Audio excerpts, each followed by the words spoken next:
There are occasions when the forces shaping the world create opportunities that come perhaps once in a generation. I believe we are on the threshold of one such historic moment. I believe so for 4 compelling reasons. First, 4 years ago, our priority as a nation was not to imagine Kenya's next chapter.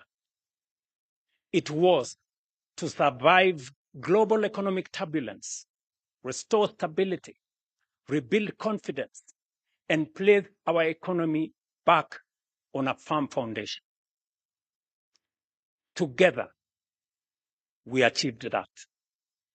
We have restored macroeconomic stability. We have stabilized our currency. We have rebuilt our foreign exchange reserves to over 15 billion US dollars, providing 6.5 months of import cover. Inflation has fallen. Borrowing costs have declined.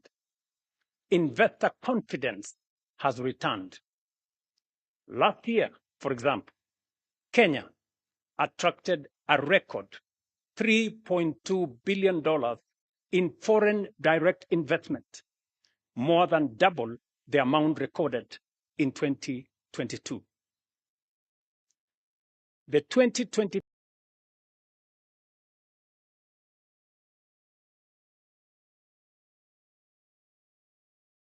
nation address last year, I challenge us to begin thinking beyond the immediate demands of today and to start imagining a futuristic roadmap for our nation.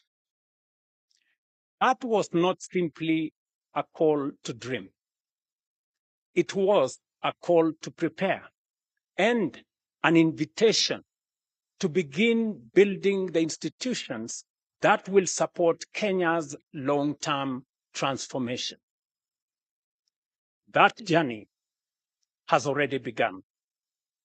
We have already established the National Infrastructure Fund to ensure the investments essential for Kenya's transformation are financed sustainably. It is also why we have established the Sovereign Wealth Fund to preserve and invest the wealth of our nation so that today's prosperity becomes tomorrow's opportunity, shared fairly between present and future generations. Together, these institutions represent more than new opportunities. They embody a philosophy of nation building that lasting prosperity is built through institutions that outlive governments, inspire long-term investment, safeguard intergenerational wealth, and provide confidence in our economy. The second reason why I believe this is our moment is because our current roadmap is approaching its destination. Vision 2030 has brought us this far, but it is approaching its horizon. It has served Kenya well. It transformed the way we think about national development, provided a common direction, inspired investment, guided policy in the public space, and demonstrated the power of long-term planning. But honesty also requires us to acknowledge that some of its ambitions remain unattained. In several respects, we are still falling short of even the very standards we set out for ourselves. Vision 2030 set a target of Kenya becoming an upper middle income country by 2030. So far, we are off target. This is not a criticism of Vision 2030, nor is it a reason for disappointment. Rather, it is an opportunity to proudly learn from our successes, reflect with honesty on where we have fallen short, and define together Kenya's next long-term vision. The third reason why this is our moment is that the next great wave of economic transformation will, I believe, be African. The world is entering what may become the greatest wave of global economic transformation in the past 6 decades. And for the first time in modern history, its center of gravity is steadily shifting towards Africa. Our continent is the home to the world's youngest and fastest growing population, vast reserves of strategic minerals, immense renewable energy potential, abundant arable land, and rapidly expanding consumer markets. 9 of the world's fastest growing economies are in Africa. And by 2050, 1 in every 4 people on Earth will be African. Increasingly, global investors, manufacturers, innovators, and policymakers are looking to Africa not merely as a continent of future promise, but as the next frontier of global growth and prosperity. While we may not take full advantage of the previous 3 great waves of global transformation, we have a historic moment and a once-in-a-lifetime opportunity, not just to be part of, but to lead the next transformation. We have positioned Kenya as one of the nations that will define Africa's economic rise.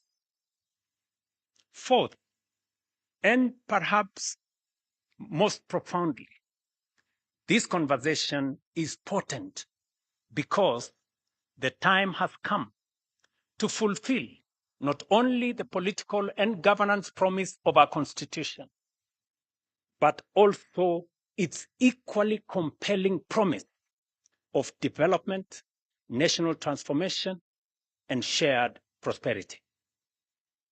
Fellow citizens, the Constitution envisages both a democratic and a wealthy and prosperous nation. Democracy allows us to organize power, protect liberties, and govern ourselves. Through our democratic institutions, our laws and policy reforms, we have steadily transformed that constitutional principle into a proudly democratic national culture. The next chapter of our national transformation journey is to operationalize the Constitution's development charter. The Constitution establishes our national development mandate. It requires us to build a wealthy, economically developed, and prosperous nation, and defines what government must ultimately achieve.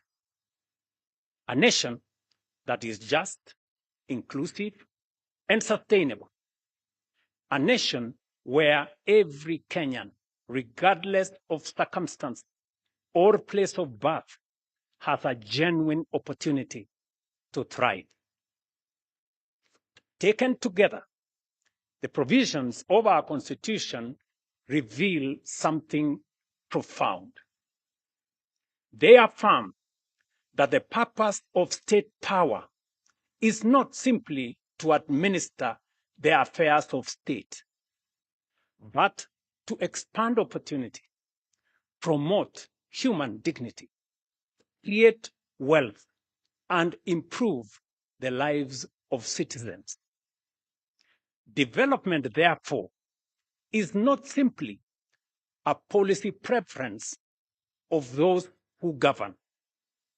It is a constitutional imperative for the governed. While the Constitution's preamble commits us to build a nation founded on human rights, equality, freedom, democracy, social justice, and the rule of law, Article 10 of our Constitution speaks to patriotism, integrity, accountability, and sustainable development as among our highest national values. Moreover, our Constitution in Article 43 guarantees every Kenyan the right to the highest attainable standard of health, accessible and adequate housing, and reasonable standards of sanitation, freedom from hunger, and adequate food of acceptable quality, clean and safe water in adequate quantities, social security, and education. Together, we must ask ourselves what these constitutional guarantees should mean in practice. What should an education system worthy of our constitutional promise look like? What should define accessible and adequate housing for every Kenyan?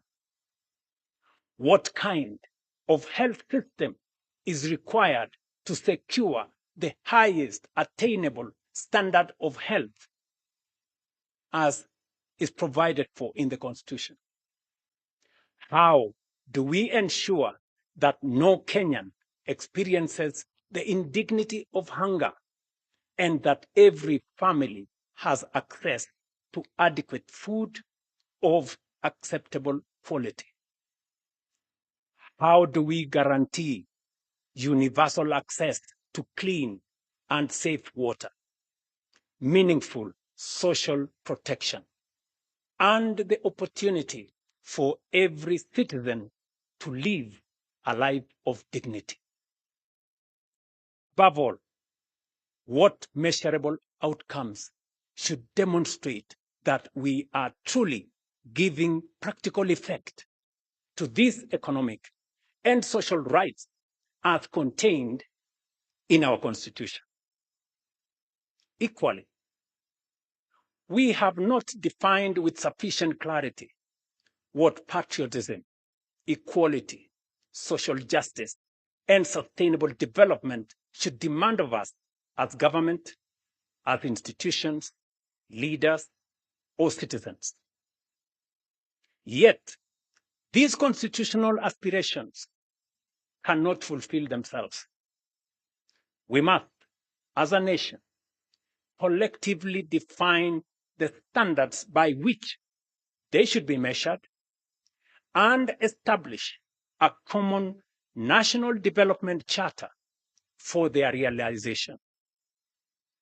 Until we do so, our development and progress will remain subject to the ebb and flow of political expediency, changing priorities, competing interpretations, and fluid guesswork.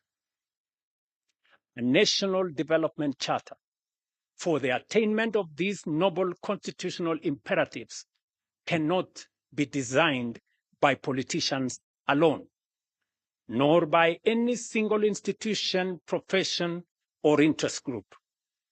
It must be shaped by the people of Kenya themselves through an open, inclusive, and honest national conversation. For the Constitution belongs to the people, and so too must the vision that gives it practical expression. They demand the wisdom of our farmers and workers, the ingenuity of our entrepreneurs and innovators, the experience of our professionals and scholars, the moral leadership of our faith communities, the energy of our young people, and the participation of every patriotic citizen who believes in Kenya's future. Such a development charter will succeed when anchored on strong institutions, institutions that enable rather than obstruct, that solve problems rather than multiply, that encourage enterprise rather than frustrate, and that make it easier for people to work, invest, innovate, build, and create wealth. Great nations, fellow citizens, are never built by chance. They are built by design, by discipline, and by deliberate, focused national purpose. Ours should be no exception. National development must never be left to chance or short-term politics. It must be guided by a shared national vision that endures beyond administrations and election cycles. A combination of the robust democratic society we have built and a well-crafted national development charter anchored on the economic and social rights enshrined in the Constitution is the potent ingredient necessary for the quantum leap that will make up for past missed opportunities and take us into the first world nation that we rightfully should be. Fellow citizens, Article 3 of our Constitution places a solemn obligation upon every Kenyan to respect, uphold, and defend the Constitution. Every Kenyan. That duty extends beyond merely safeguarding its provisions.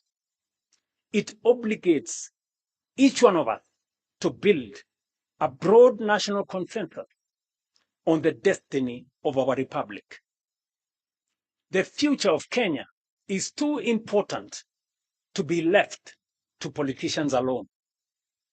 It must be imagined, shaped, and built by each one and all of us. Patriotism, therefore, is not only measured by what we say about our country. It is also measured by what we contribute to it, what we build for it, and what we protect within it.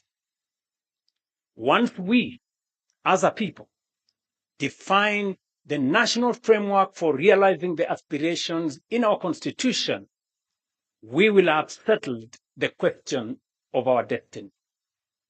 Thereafter, the true contest of democracy should be about who has the best ideas, the soundest policies, and the best capability to take us there faster, more efficiently, and more inclusively. That is the political competition our nation deserves. This, ladies and gentlemen, is not a theoretical discourse. The decisions we make today will determine whether our Constitution becomes the greatest instrument of our national transformation in our history or the greatest opportunity we missed. The defining task of our generation, therefore, is to forge a shared national development charter that translates constitutional aspirations into deliberate action, measurable progress, and lasting national transformation. This is how constitutional ideals become possibilities. This is how rights become opportunities. This is how aspirations become achievement. And this is how prosperity becomes lived reality. We must not merely state what our Constitution says. We must fulfill its highest purpose. Fellow citizens, this is the conversation I invite our nation to have. It is not a conversation about producing another government document. It is about forging a new national consensus on the country we intend to become and the standards by which we shall measure our progress. It is about translating constitutional ideals into measurable development outcomes, outcomes into better lives, and better lives into national transformation and shared prosperity. If the defining achievement of those who came before us was to give Kenya a constitution worthy of our aspirations, then the defining responsibility of our generation is to build a nation worthy of that constitution. Over the past several months, I have engaged and sought the counsel of current and former national leaders, of political leaders, scholars, business leaders, faith leaders, professionals, civil society, grassroots representatives, and most importantly, young Kenyans from every part of our republic. Those interactions reinforced one conviction above all: a vision worthy of guiding Kenya for the next generation cannot be written by government. It cannot be crafted by a handful of experts, however distinguished they may be. Nor can it emerge from a single institution or political formation. It must be forged through a genuinely people-driven, citizen-centered, and future-focused national process. One that draws upon the collective wisdom, experience, imagination, and aspirations of the Kenyan people, while remaining open to the very best ideas the world has to offer. It was in that spirit that I invited Professor Hiroyuki Hino, Professor Anyang' Nyong'o, and their distinguished colleagues to begin examining Kenya's future beyond the Vision 2030. Last week, I had the honor of receiving their proposals on strategic guidelines for Kenya's long-term national transformation. The thrust of their proposal is both ambitious but also achievable.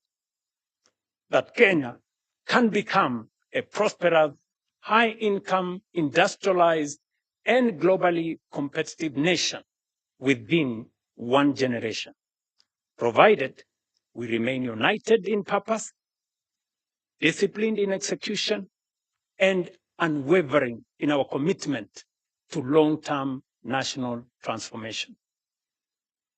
These proposals provide the foundation for a much broader national conversation, a conversation that now belongs not to government, nor to the authors of that report, but to every Kenyan.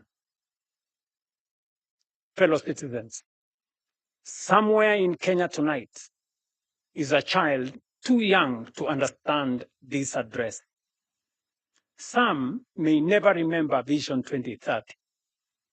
Others may never remember even this conversation, but they will live in the Kenya we choose to build. That is why this landmark national conversation is a once-in-a-lifetime opportunity. It is about all of us, and also the generations that will inherit the republic we will leave behind. Our Constitution places public participation at the very heart of governance.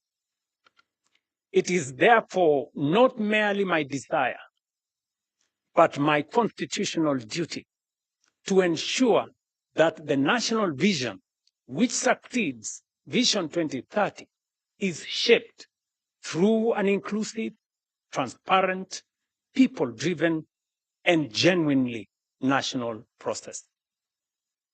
Accordingly, on Wednesday, the 12th of August, 2026, we shall formally launch a national conversation on Kenya's future beyond Vision 2030, the most consequential exercise in national reflection and public participation since the promulgation of our Constitution in 2010. We shall bring together every institution of our republic, every county and every generation, leaders from political parties, the private sector, workers' organizations, faith communities, universities, professional associations, innovators, civil society, our creative industry, and above all, our young people will be at the center. In 2010, we gave ourselves a constitution worthy of our dreams. The task of our generation is to build a nation worthy of that constitution. We have secured the foundations of our democracy. Let us now secure the foundations of our prosperity.